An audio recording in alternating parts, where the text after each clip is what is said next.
Memorias del conflicto armado. Masacre de Bojayá. Integrantes: Mónica Moreno, Luz Marlene Peña, Paula Andrea Ruiz. Corporación Universitaria Minuto de Dios, Programa Académico Trabajo Social. Bojayá fue el epicentro de una de las peores matanzas del conflicto armado colombiano. El 2 de mayo de 2002 se enfrentaron guerrilleros del bloque José María Córdoba y paramilitares del bloque Elmer Cárdenas. En ese suceso fallecieron al menos 98 civiles, incluidos 48 niños de la comunidad.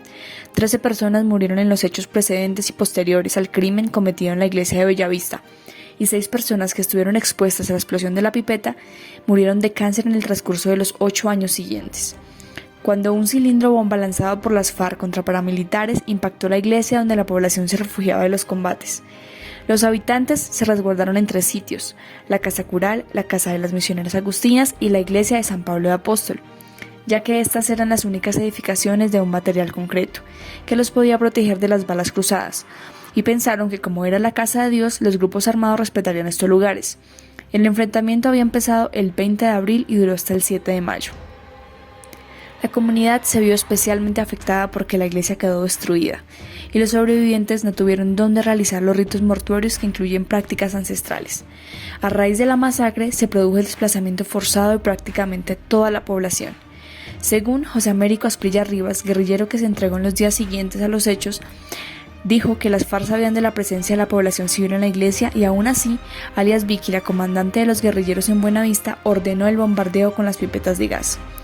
Si se piensa en la magnitud de los eventos en términos de muertos, heridos y desplazados, frente al tamaño de la población, se puede decir que los daños ocasionados por la masacre fueron catastróficos. Toda familia quedó de alguna manera en duelo, todas las familias tuvieron que participar en la búsqueda y en el conteo de sus víctimas. Señala el informe Bojayá, la guerra sin límites, publicado en 2010 por el Grupo de Memoria Histórica de la Comisión Nacional de Reparación y Reconciliación.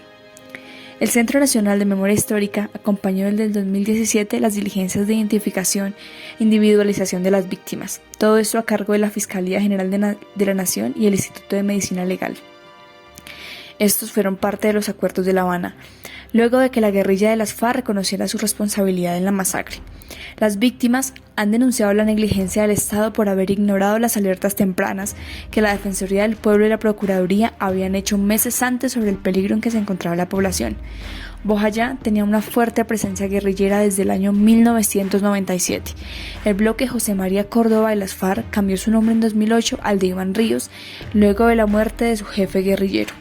En septiembre de 2015, el Consejo de Estado dejó en firme una sentencia del Tribunal Superior del Chocó que condenó al Estado colombiano por omisión en los hechos que provocaron la masacre. Los hechos que se dieron en Bojayá fueron por el control del territorio. En este lugar, en total olvido del gobierno y donde el control lo tenían los grupos armados, los cuales tenían como objeto el sometimiento de la población civil a sus ideologías, las cuales llevaban a cabo a través de la intimidación a la población, y si algún habitante estaba en desacuerdo lo asesinaban o lo obligaban a abandonar su territorio, y estos grupos armados se adueñaban de él. Inicialmente en esta zona el control lo ejerció guerrilleros del bloque José María Córdoba de las FARC. El día de los hechos allí llegó el grupo armado de los paramilitares del bloque Elmer Cárdenas, los cuales se enfrentaron entre las cabeceras municipales.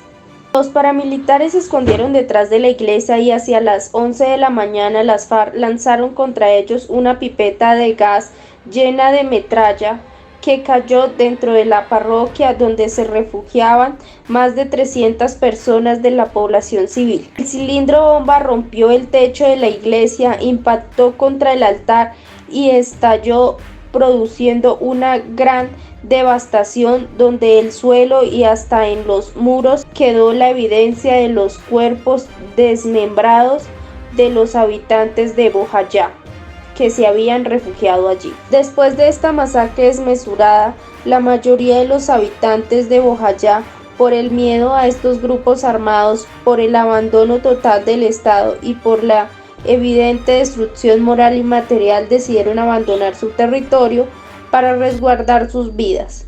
Después de un tiempo, el pueblo se reconstruyó cerca del lugar que ocurrieron la masacre y varios de sus habitantes decidieron volver a vivir en Bojayá. Bojayá vivió el flagelo de una guerra sin límites que dejó marcas profundas e irreparables en sus habitantes, los cuales, por medio de la resiliencia, han podido sobrellevar y perdonar a los culpables de tanto dolor. ¿Cómo el proceso de memoria de conflicto armado en Colombia contribuye a la construcción de una cultura de paz? El proceso de memoria del conflicto armado en Colombia es un medio para el esclarecimiento de los hechos violentos y la dignificación de las víctimas, las cuales tienen derecho al establecimiento de la verdad, tanto jurídica, individual y social, de esos hechos en los cuales han sufrido vulneraciones a su persona. Es un derecho que tienen y es a la verdad. Con los procesos de construcción de memoria se busca básicamente no crear un relato único y oficial, sino todo lo contrario. El objetivo es tener una pluralidad de voces, relatos y miradas de las víctimas y actores principales del conflicto armado en Colombia que permitan una exploración más profunda y reconocimiento de nosotros mismos como sociedad y como país. Este proceso de memoria con las víctimas contribuye al reconocimiento por parte del Estado y de la sociedad de los hechos violentos que han ocurrido, ya que el conflicto armado es una violencia estructural, porque su punto de partida es esencialmente por realidades de orden político, social y económico, que transmiten un grave deterioro de las condiciones de existencia de amplios sectores de la población. Es entonces donde la memoria del conflicto aporta una dimensión fundamental en la transmisión hacia la construcción de una paz sostenible en los territorios. A través de este reconocimiento de las víctimas y de la violencia que han sufrido, es una de las formas que hacen parte del proceso de socialización del conflicto, por medio del cual se asimila un sistema de valores, habilidades, actitudes y modos de actuación para todos los ciudadanos, que solo nos debe llevar a reflejar el respeto a la vida, al ser humano, a la dignidad, al medio ambiente, propiciando así el saber participar, valorar y convivir rechazando cualquier tipo de violencia, dándole de esta manera una inmensa cabida a la cultura de paz en nuestro país. El que no conoce su historia está condenado a repetirla. Por eso es importante hacerle reconocimiento al conflicto armado en nuestro país, no para revictimizar, sino para recordar que desde nuestros hogares debemos fomentar la paz, en honor a esas miles de personas que han tenido que vivir la violencia y que quizás han perdonado, pero no olvidarán sus vivencias. Muchas gracias.